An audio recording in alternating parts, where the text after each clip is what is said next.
रात्री किचनचा ओटा स्वच्छ धुवून पुसून ठेवला की सकाळी उठल्यानंतर खूप छान प्रसन्न वाटतं. स्वयंपाक करायला एक नवीन हुरूप येतं. साईड बाय साईड असं वाटतं की बाबा नको ओटा खराब करायला नको, छान धुतलेला आहे, असं बऱ्याच जणींचं होत असेल. रात्री मी जिऱ्याचं पाणी ते भिजत ठेवलं होतं, ॲसिडिटीचा त्रास होता म्हणून. मी मागच्या ब्लॉगमध्ये तुम्हाला मेथीच्या पाण्याचे फायदे सांगितले होते, तसं आज जिऱ्याच्या पाण्याचं सांगणार आहे.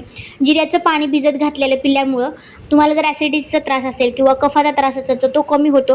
हे तुम्ही लहान मुलांना किंवा मोठ्यांना कोणीही वापरू शकता आणि 2-3 दिवसामध्ये तुम्हाला रिझल्ट आहे तो नक्की जाणवेल. त्यानंतर सोबत चहा नाश्त्याची तयारी चालू होती. आज जेवणासाठी होती भेंडी फ्राय. छोट्या छोट्या भेंड्या आणल्या होत्या, त्या स्वच्छ धुवून पुसून घेतल्या, त्याचे असे उभे बारीक काप केले. त्यानंतर त्यामध्ये बेसनचं पीठ, गरम मसाला, हळद, तीळ, जिरं, ओवा, लसूण, लसूण आणि मिरचीचा ठेचा असं व्यवस्थित सगळं टाकून मिक्स करून 5 मिनटं तसं ते मुरण्यासाठी ठेवलं.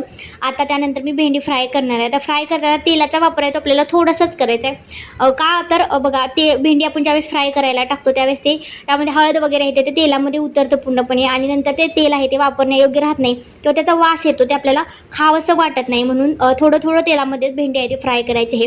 आता भेंडी फ्राय केल्यानंतर कशी दिसते किंवा चवीला कशी आहे हे तुम्हाला नेक्स्ट ब्लॉगमध्ये कळेल. तर असा होता आजचा काहीसा ब्लॉग.